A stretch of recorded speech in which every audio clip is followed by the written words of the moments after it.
어제까지 이제 네 번째 천사가 나타나서 나팔을 불 때 어떤 일이 일어나는가? 총 7개 나팔 중에 이것들을 살펴봤습니다. 오늘은 이제 5째와 6째 나팔이 울려 퍼지게 될 때 어떤 일이 일어나는가 하는 것이죠. 자, 우리 1절 보십시다. 먼저 시작. 5째 천사가 나팔을 불매 내가 보니 하늘에서 땅에 떨어진 별 하나가 있는데 그가 무저갱의 열쇠를 받았더라. 5째 나팔을 부니까 별 하나가 무저갱의 열쇠를 받았다. 이건 비유적 표현이죠. 별이 어떻게 열쇠를 가졌겠어요? 이것에 대해서는 여러 학자들의 의견이 있는데, 자, 다시 참고로 요한계시록 1장에 어떤 전제를 달았냐면 반드시 속히 일어날 일들, 꼭 일어날 일들이다. 그리고 금세 일어날 일이다. 그리고 미래에 대한 이야기다. 이렇게 이야기했는데 사도 요한이 이 말씀을 기록할 적에 2000년 전이에요. 그러니까 우리는 이미 요한계시록 안에 살고 있는지도 몰라요.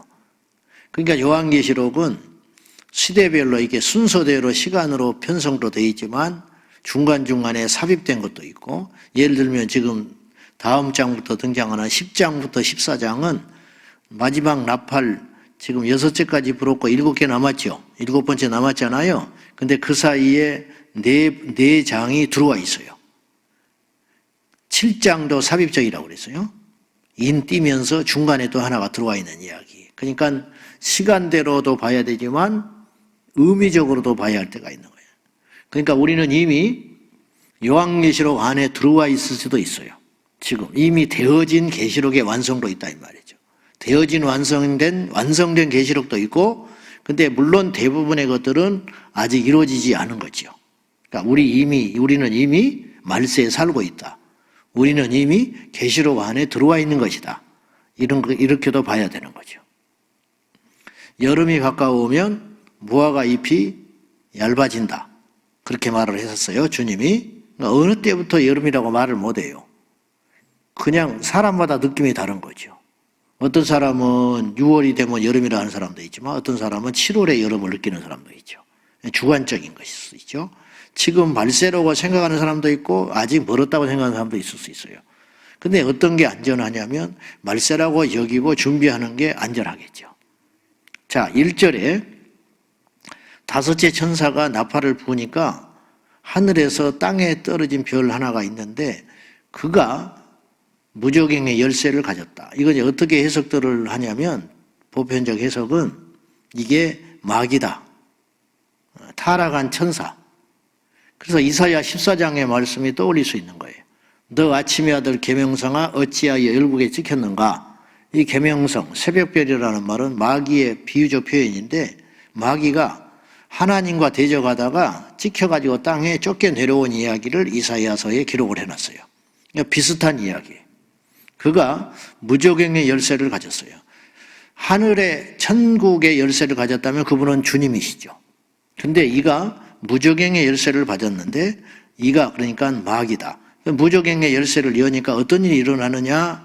자, 2절과 3절 시작. 그가 무저갱을 여니 그 구멍에서 큰 화덕에 연기 같은 연기가 올라오매 해와 공기가 그 구멍의 연기로 말미암아 어두워지며 또 황충이 연기 가운데로부터 땅 위에 나오매 그들이 땅에 있는 전갈의 권세와 같은 권세를 받았더라. 무저갱이라고 들어봤지요? 음부도 들어봤지요? 지옥도리가 들어봤어요? 그러니까 다 비슷한데 약간의 차이가 있죠.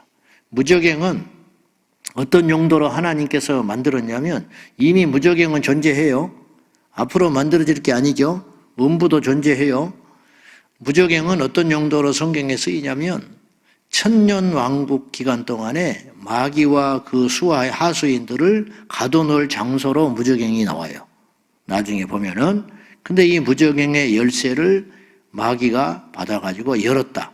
그래서 그 무저갱에서 화덕의 연기 같은 연기가 올라오니 해와 공기와 구멍의 연기로 말미암아 세상이 천지가 어두워진다. 그 다음에 또 하나 현상이 일어나는데 황충이. 자, 3절 읽었던가요, 우리가? 다시 한번 봐요. 3절 시작. 또 황충이 연기 가운데로부터 땅 위에 나오매 그들이 땅에 있는 전갈의 권세와 같은 권세를 받았더라. 이 황충이 뭘까요?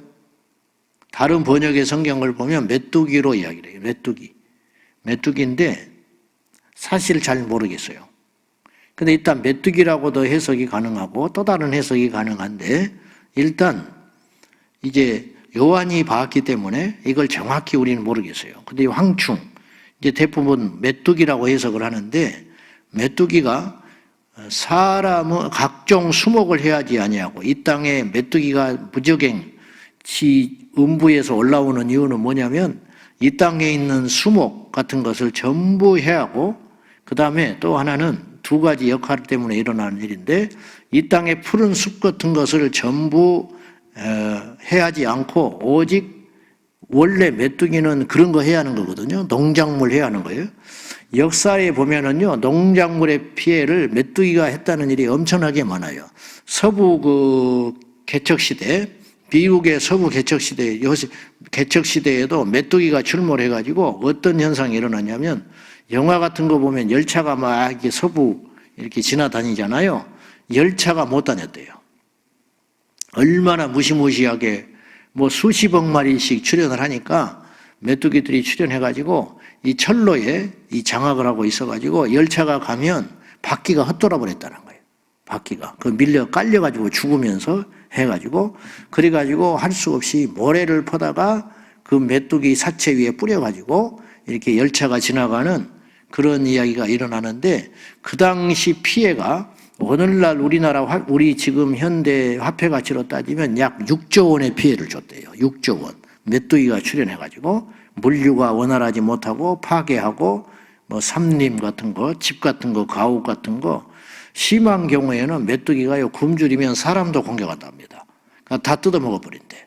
그러니까 홍수나 화재는 건질 것이 있는데 메뚜기가 지나간 자리에는 아무것도 건질 게 없대요. 근자에 여러분 언론에서 봤는지 모르겠지만 작년인가 재작년에 2020년에 이 동아프리카에서 메뚜기 떼가 출현했는데 요새 메뚜기는 또 한 5cm씩 된대요. 어마어마하게 컸어요. 이거 잘 자란 메뚜기가 아니라 2020년에 동아프리카에서 메뚜기가 출현해가지고 서아시아로 넘어왔어요. 그래가지고 케냐로 거쳐서 인도로 거쳐서 중국까지 들어왔어요. 가지고 한때 언론에서 이 메뚜기 떼가 중국을 거쳐서 우리나라에 들어오면 큰일 난다. 근데 다행히 메뚜기 떼가 중국에서 멈춰서서 사라졌어요. 근데 이 메뚜기 떼가 또 어디로 갔는지 몰라요. 그래서 인도를 거쳐서 파키스탄으로 갔다 또 어디 가서 있다 뭐 이런 말이 있는데 어쨌든 이런 일이 일어나는 거예요. 그러니까 현대 과학 문물을 통해서도 메뚜기를 어떻게 처리를 못한다는 거죠. 그러니까 어마무시한 거예요. 그러니까 메뚜기 하나는 작아 보이고 별것도 없지만은 이들이 떼를 지내 다니니까 어떻게 해볼 방법이 없다는 거죠. 그러니까 이 황충이 메뚜기 일지. 근데 이제 메뚜기가 특이한 거는 보통의 메뚜기는 수목이나 농작물에 피해를 주는데 오늘 본문에 등장하는 이 메뚜기는 그것들은 해하지 않고 하나님의 인을 받지 않은 구원받지 않는 불신자와 이방인들만 타겟으로 해가지고 그들을 공격한다. 이걸 총지휘하는 존재가 있는데 바로 아볼론이라는 이름을 가진 자인데 이 자 이름이 원어의 뜻은 무슨 뜻이냐면 파괴자라는 뜻이에요. 그러니까 마귀라는 말이겠죠. 그러니까 이거를 지휘하는 존재가 있다. 그에게 왕이 있다 그래. 11절에 그들의 왕이 있다. 이것이 근데 5달 동안만 또 한시적으로 공격을 해요. 그러니까 메뚜기가 확 나타났다가 싹 사라져 버리는 거죠. 이 모든 것을 하나님께서 하고 계시는 일인데 요지는 이거예요. 그들이 메뚜기냐 아니냐. 첫째, 메뚜기일 수 있다. 두 번째는 어쩌면 이런 해석도 있는 경우도 있어요. 뭐냐면 요한이 봤던 기괴한 생물, 얼굴은 사람 같고 그것도 메뚜기가 같지도 않잖아요. 7절에 보면은 모양이 전쟁을 한번 봐요. 7절 봅시다. 자, 시작. 황충들의 모양은 전쟁을 위하여 준비한 말들 같고 그 머리에 금 같은 관 비슷한 것을 썼으며 그 얼굴은 사람의 얼굴 같고 또 여자의 머리털 같은 머리털이 있고 그 이빨은 사자 이빨 같다. 뭐 이렇게 이제 이걸 그림으로 그리면 아주 개성망측한 그림이 나오겠죠. 같다 그랬어요. 같다. 그러니까 요한이 보도 듣도 못한 걸 본 거예요. 그러니까 이렇게 표현한 것 뿐이에요. 메뚜기가 이렇게 생겼을까? 또 그렇지 않으시잖아요. 메뚜기가 이렇게 생길 리 없지. 그리고 금세 메뚜기라고 그랬겠죠. 요한이. 그러니까 이제 메뚜기인지 진짜 아니면 기형된 메뚜기인지 방사능 폭피격이나 아니면 환경의 재앙으로 인하여 막 팔뚝만한 메뚜기가 이상한 모양이 돼가지고 수십억 마리가 등장한다면 이건 또 보통 심각한 일이 아니죠. 어떻게 될지는 모르겠어요. 근데 이것들이 전쟁을 위하여 준비한 말들 같다고도 표현을 했기 때문에 예전에는 어떻게 해석을 했냐면 헬리콥터로 해석을 하기도 했어요. 아파치 헬기 같은 거. 이렇게. 그래가지고 날개가 달렸고 뭐 이렇게 쇠로 돼가지고 날아다니면서 이렇게 피해를 주는 뭐 이런 것들. 그러면 이제 지금은 더 발전됐으니까 어떤 드론 같은 거 있잖아요. 다니면서 이렇게 지금 사람만 죽이는, 골라 죽이는 첨단 과학, AI. 앞으로는 이제 날아다니는 로봇 병기가 등장할 수도 있죠. 그냥 뭐가 될지는 모르겠지만 중요한 건 두 가지 일을 한다는 거예요. 핵심은 황충이 뭐냐에 관심을 가지고서는 안 돼요. 이 존재가 뭐냐라고 관심을 갖지 말고 이게 비본질적인 거예요. 자꾸만 그런 것에 계시록에 빠져들면 우리가 안 돼요. 중요한 건 이거예요. 이 황충이 결국은 두 가지 일을 하게 된다. 하나는 파괴하는 일을 한다는 거예요. 폐악 파괴. 그 왕이 파괴자니까. 그 다음에 두 번째는 무슨 일을 하냐면 하나님의 인을 받지 않은 자, 하나님의 택함을 받지 않는 자, 하나님의 보호 아래 있지 않는 자를 공격하게끔 예비된 존재다. 이제 이렇게 봐야 되는 거죠. 그래가지고 이 고통이 너무너무 크기 때문에 전갈로 쏜다 그랬는데 꼬리가 있어서 이게 이제 뭐 도구로 했는지 무슨 뭐 피해를 주는지 어쨌든 너무 극심한 고통, 뭐 아픔, 가려움증, 뭐 쓰라림 막 이런 것들이 막 온갖 일이 일어나가지고 차라리 죽는 것이 나을 정도로 고통을 받는데 죽음도 그들을 피해간다. 그러니까 5개월 동안 그 이상 하면 인류가 멸망할지도 몰라요. 그러니까 5개월만 한시적으로 무적행의 열쇠를 열려가지고 지옥문이 열리게 해가지고 그렇게 고통스러운 시간들을 보낸다는 비유적 표현이겠지요. 그래서 너무너무 고통스럽기 때문에 차라리 죽어버리는 게 나은데 죽을 수도 없는 세상이 된다. 앞으로 이 5번째 나팔이 울려 퍼질 때 황충의 재앙이 일어나는데 어떤 모양이든지 인류사에 이렇게 큰 고통을 주기도 할 거다. 어떤 기록에 보니까 보니까 바이러스로 이야기를 하는 분도 있더라고요. 무슨 바이러스의 모양이 이렇게 비슷하게 생겼대요. 진짜로. 말들 같고, 이렇게 사람의 얼굴 같고, 뭐 이렇게 이빨이 있고, 그런 바이러스가 있다네. 정밀한 현미경으로 보니까. 그러니까 앞으로 이런 바이러스들이 창궐 해가지고 사람들에게 공격한다. 이 바이러스는 이렇게 식물은 공격하지 않잖아요. 근데 이제 이것도 이제 하나가 문제가 믿지 않는 자들만 공격을 한다. 이제 오늘 본문에 그랬잖아요. 인침받지 않는 자로 공격하니까 어떤 모양이든지 이런 재앙이 기다리고 있다는 것이 중요한 것이죠. 자, 그 다음에 6번째 천사가 나팔을 불었어요. 그때 이제 어떤 일이 일어나느냐. 자, 전쟁이 일어난다. 그 말이죠. 15절부터 16절까지. 자, 시작. 네 천사가 놓였으니 그들은 그 년 월일 시에 이르러 사람 3분의 1을 죽이기로 준비된 자들이더라. 마병대의 수는 2만만이니 내가 그들의 수를 들었노라. 6번째 천사가 나팔을 부으니까 결박당한 유브라데 강에서 결박당해 있던 네 천사가 놓여졌는데 이 네 천사가 하는 일이 뭐냐면 사람들의 인류의 3분의 1을 죽이기로 준비된 천사들이었다. 지금 이미요, 이 5번째 나팔을 불기까지 수많은 사람이 죽었어요. 아마 인류의 절반 이상이 살상됐습니다. 바다의 재앙, 전쟁의 재앙, 경제적인 기근, 환경의 재앙, 방사능, 피폭, 막 이런 것들이 지금까지 있었다고 있을 것이라. 해성의 충돌, 인이 뜰 때마다, 나팔이 울려 펴질 때마다 이런 일이 일어났지요. 이미 인류의 어마어마한 숫자, 약 절반 이상이 죽었을지 몰라요. 근데 남아있는 그 중에 3분의 1이 또 죽는다. 어떻게 죽냐? 바로 마병대가 출현하여 일어나는데 그들의 수가 2만만이라는 말은 2만 곱하기 만이에요. 그러니까 2억 군대라는 말이에요. 2억 군대가 출현하여 전쟁이 일어난다. 그래서 어떻게 해서 전쟁인지 아느냐면 여기 보면은 불과 연기와 유황으로 말미암아 3분의 1이 죽는다고 18절에 나와 있어요. 불과 연기와 유황은 화약 타는 거예요. 그러니까 이게 전쟁이라고 할 수 있죠. 마병대가 나왔고 하니까 어쨌든 이런 전쟁은 지나간 전쟁이 아니고 앞으로 있을 전쟁 같아요. 2억 군대가 충돌하여 인류의 3분의 1이 죽은 일은 없었잖아요. 근데 앞으로 그런 일이 일어날 수 있다. 2차 대전이 2번 있었어요. 세계 전쟁이 1차 대전, 2차 대전 2번 있었잖아요. 세계 전쟁이. 근데 이만큼의 피해를 주지는 않았어요. 어마무시한 피해를 줬지요. 근데 이제 앞으로 3차 세계대전이 일어난다면 어마어마한 피해가 일어난다는 거죠. 과학이 발달했고 무기가 발전했기 때문에 엄청난 피해가 일어날 수 있다라는 것입니다. 옛날에 총 가지고 싸우고 대포 가지고 싸우고 전투기 가지고 싸울 때에는 막 폭격을 해도 숨고 이렇게 하면 실상은 건물은 엄청나게 많이 파괴되고 폭탄은 이렇게 부었지만은 사람은 그렇게 많이 죽지 않았다.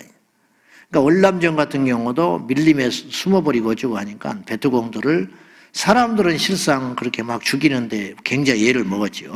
그래서 결국은 손들고 나온 거 아니에요, 미군이. 근데 지금은 그렇지도 않죠.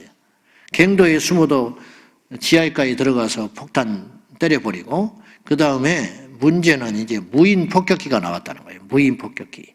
이게 사람들을 죽이는데 전혀 덜 괴로운 거예요. 전자게임 하듯이 죽여버리니까. 실제로 사람이기 때문에 아무리 적이지만 총을 들고 싸우고 칼을 들고 싸우고 대포로 사람을 죽이면 괴롭잖아요. 본능적으로. 이렇게 조금 꺼림칙하고 그래서 사람 있는 데를 본능적으로 피해서 쏠 수도 있고 그런 일이 생길 거 아니에요? 근데 이제 화면으로 그냥 이렇게 쏴버리니까 전혀 현장이 없으니까 양심의 꺼리김이 덜 하겠죠. 그러니까 사람만 맞춰서 죽일 가능성이 훨씬 많다는 거죠. 그래서 더 많은 살상이 일어날 가능성이 크다. 이 말입니다. 중요한 건 이거예요. 이제 6번째까지 나팔이 불 때에 이제 중요한 핵심은 오늘 우리가 받아야 할 말씀은 이역이냐 황충이 뭐냐 여기에 초점을 맞출 일이 아니라 20절과 21절의 말씀에 우리가 초점을 맞춰서 이 말씀을 마감해 보랍니다. 자, 20절과 21절 시작. 이 재앙에 죽지 않고 남은 사람들은 손으로 행한 일을 회개하지 아니하고 오히려 여러 귀신과 또는 보거나 듣거나 다니거나 하지 못하는 금, 은, 동과 목석의 우상에게 절하고 또 그 살인과 복술과 음행과 도둑질을 회개하지 아니하더라. 중요한 건 이거예요. 이 난리통에도 이런 엄청난 그 재앙과 환난과 이 시련을 겪었음에도 불구하고 하나님을 안 찾는다는 데 핵심이 있다는 거죠. 이쯤 되면 하나님 살려주세요 해야 되는 거 아니에요? 코로나가 왔으면 하나님께 엎드려야 되는 거 아니에요? 근데 그런 사람이 한 명도 없잖아요. 지금 세상의 이방인들을 보십시오. 코로나라고 해서 하나님 찾는 사람이 있는지. 우리 교회에 코로나 왔으니까 제가 주님께 기도해야 되겠습니다. 회개하러 왔습니다 하는 불신자가 한 명도 없어요. 오히려 믿는 자들이 지금 이탈하고 있어요. 코로나 때문에. 그러니 말 다 했죠. 코로나다. 그럼 어떻게 해야 돼요? 하나님께 기도해야 되잖아요. 근데 기도를 못하게 모이지를 못하게 해요. 완전히 지금 거꾸로 가고 있는 거예요. 전염병보다 하나님을 무서워해야 되는데 우리부터라도 하나님보다 전염병을 더 무서워하고 있는 것 같아요. 물론 코로나가 만만치 않는 바이러스라는 것은 인정합니다. 그런데 오늘 본문에 등장하는 이들과 차이점이 뭐가 있냐 이 말이죠. 엄청난 자연적 재해, 그 다음에 전쟁, 그 다음에 인류의 학살들, 살상들, 기근, 굶주림, 고통, 질병 이런 시련을 겪고 내 눈앞에서 사람이 죽어갔고 그랬는데도 불구하고 남아있는 사람들, 이 사람들은 자신이 한 일을 회개할 생각은 안 하고 오히려 우상 숭배하고 귀신, 그 다음에 이제 세상이 형형해지면 온갖 거짓말들이 막 돌아다녀요. 혹세 무민한 일이 생긴다고. 그래서 사람들의 주머니를 갈취하고, 그래서 자기가 무슨 대단한 예언자인 양, 이 세상이 어떻게 된다 하고 당신의 미래가 어떻게 된다 하고 이렇게 현혹돼 가지고 그들한테 가서 어리석게 손을 비비고 우상에게 절하고, 걸어다니지도 못하고 힘도 없는 금과 은과 나무로 만든 우상에게 절을 하고, 그러면서도 정작 살인하는 것과 복술, 점쟁이 찾는 것과 음행할 정신은 또 있나 봐. 도둑질, 이런 짓들은 회개하지 않는다. 왜 그럴까? 죽이기로 작정된 자들이죠. 망하기로 작정된 자들이기 때문에 돌이켜 회개하지 않는다. 회개할 사람은요, 어떤 경우에도 회개합니다. 아무 일이 안 일어나도 회개해요. 평안해도 회개합니다. 고난이 와도 회개합니다. 근데 안 될 자는 어떻게든지 안 돼요. 공부할 사람은 언제든지 공부합니다. 공부할 사람은 학교에서만 하는 게 아니에요. 장소와 때를 가리지 않죠. 쉬는 날이라고 공부 안 할까요? 아니죠. 그건 아니지. 회개할 자는 아무 일이 없는데 교회에 와서 걸어 나와서 회개하는 거예요. 그래서 어떻게 된 거냐? 무슨 사연이 있냐? 뭐 아팠냐? 문제가 있냐? 뭐 집에 어려움이 있어서 그러냐? 그냥 왔다는 거야. 그리고 첫날부터 울어요. 이런 은혜가 어디가 있어요? 이런 은혜가. 여러분, 죽은 자가 살아나는 게 기적입니까? 로또 복권 당첨되는 게 복입니까? 아니죠. 내 영혼이 구원받는 게 복이죠. 복 중에 복이죠. 근데 그 구원의 역사가 일어나고 하나님의 은혜가 일어나기 위해서는 반드시 회개해야 된다. 그러니까 회개야말로 어마어마한 축복이라는 거예요. 근데 회개를 하려면 어떻게 하냐? 두 가지가 있어야 돼. 첫째, 고난이 와야 회개해요. 대부분의 경우가 그래. 두 번째는 죄가 들켜야 회개해. 다윗이 그 죄가 드러나지 않았으면 회개했겠어요? 나단한테 책망받았겠어요? 아무도 몰라요. 다윗에게 죄 지은 것을. 백성들도 아무도 모르고. 근데 알고 있는 자들이 있잖아요. 그래서 그 죄가 드러난 거예요. 그래서 회개하게 된 거예요. 죽을 때까지 들키지 않는 게 복인 것 같죠? 그렇지 않을 수도 있다. 정작. 오늘의 결론. 황청도 좋고 이역 군대도 좋고 다 좋은데 오늘 말씀의 결론, 회개해라. 환난 때 회개해야지만 환난이 없을 때도 회개해라. 내일 회개하는 것도 좋지만 오늘 회개해라. 보라, 지금이 구원받을 때요 은혜의 날이로다. 구원받고 은혜 받으려면 하나님께 무릎 꿇고 나 살려주세요. 그렇게 매달리는 길밖에 없지요. 기도를 미루지 마세요. 은혜 받는 걸 미루지 마세요. 전도하는 걸 미루지 마세요. 회개하는 걸 미루지 마세요. 지금 이 시간 하나님께 엎드려서 회개하는 은혜가 저와 여러분에게 꼭 있기를 축복합니다. 어떻게 해야 되냐? 얼마나 해야 되냐?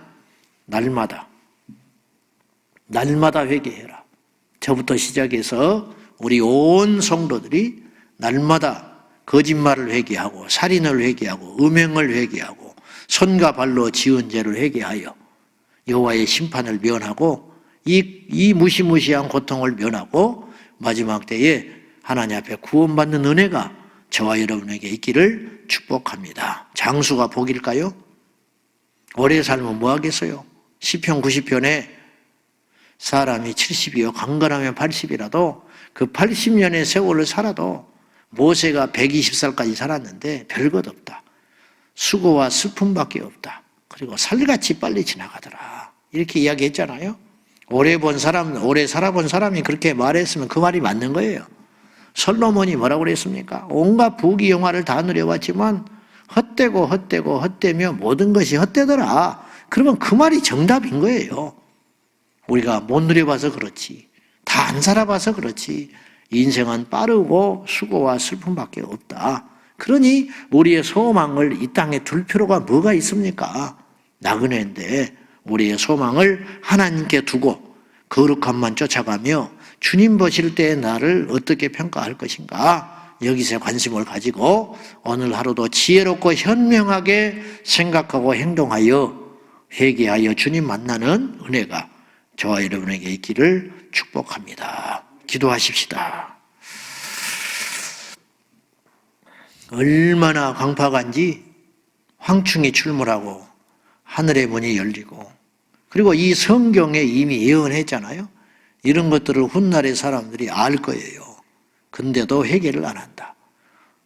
우상을 찾을 생각은 있고 귀신한테 절할 시간은 있지만 하나님을 찾을 사람들은 아니다. 얼마나 저주받은 인생입니까? 주여, 우리는 그 길을 가지 않게 하여 주십시오. 깨닫게 하여 주십시오. 회개하게 하여 주십시오. 우리를 간섭하여 주시옵소서. 다 같이 하나님 앞에 기도하겠습니다. 살아계신 하나님 아버지, 강팍한 인생들, 회개하지 못하는 인생들, 이들이야말로 저주받은 인생들 아닙니까? 주님, 병든 것이 저주가 아니고 고난받는 게 저주가 아니고 속상한 것이 저주가 아니라 하나님께 돌아오지 못하는 인생이 저주 아닙니까? 주여, 어찌하면 좋습니까? 우리의 가족이 이럴까 싶습니다. 제가 그럴까 싶습니다. 용서해 주십시오. 떨어지는 낙엽 하나에도 깨닫는 은혜가 있게 하여 주시고, 아버지 하나님, 내 안에 일어나는 어떤 사건을 통하여서도 하나님께 돌이키고 회개하고 돌아가는 지혜로운 저희들이 되게 하여 주십시오. 예수님 살려주십시오. 예수님 우리를 불쌍히 여겨주십시오. 예수님 우리를 버리지 마십시오. 우리 하나님께서 사랑하는 자에게 연단을 하시고 사랑하는 자에게 고난을 허락하시되 끝까지 붙들고 계시는 것이 진정한 사랑임을 이 아침에도 우리가 깨닫게 됩니다. 황충이 출몰하고 전쟁이 발발을 하고 이 세상의 인류의 3분의 1이 살상을 당하고 고통을 받고 얼마나 고난이 큰지 죽기를 구하여도 죽지 못하는 이런 어두운 세상이 있다고 할지라도 우리가 하나님 앞에 회개하면 살 길이 열립니다. 주여, 우상 숭배하고 죄짓고 범죄하고 그러할 이 시간에 하나님을 찾아야 되는데 인류가 그렇지 않습니다. 주여, 우리는 하나님을 찾는 자 되게 하여 주십시오. 하나님 아버지, 인간의 강팍함이라고 하는 것은 상상을 초월합니다. 저희가 그렇습니다. 주님, 오전에 은혜 받고 눈물 흘리고 예배드리고 오후에는 죄를 짓는 게 저희들입니다. 아니, 예배당에 와서 은혜 받고 회개하고 결단하고 믿음으로 살겠다고 하면서 예배당 문 밖에 나가서 또다시 죄 짓는 것이 우리들입니다. 주여, 이 강팍한 마음을 예수의 피로 깨끗하게 씻어주셔서 새로운 피조물 되게 하여 주시옵소서. 환난과 고난과 어려움과 전쟁이, 피해 살상이 전 세계적으로 일어나도 바이러스가 창궐하고 사람들이 고통을 받고 경제가 무너지고 관계가 깨어지고 누가 누구니도 모르고 마스크를 쓰고 다녀도 하나님을 찾지 않는 이 시대가 바로 우리들이 아닙니까? 주여, 용서하여 주십시오. 이때라도 하나님께 기도하며 간구하며 성전에 와서 기도하지 못하면 골방에서라도 기도하고 성전에 와서 말씀을 못 들으면 성경이라도 읽어서 내 영혼을 유지해야 될 것 아닙니까? 주여, 깨닫게 하소서, 정신 차리게 하소서, 열정을 다하게 하여 주시옵소서. 예수님의 이름으로 간절히 기도하옵나이다. 아멘. 주여, 주여, 주여. 살아계신 하나님 아버지, 우리와 함께하여 주시고 우리를 살려주시고 강팍한 저희들 되지 아니하고 회개하고 여호와께 나아가게 하여 주시옵소서.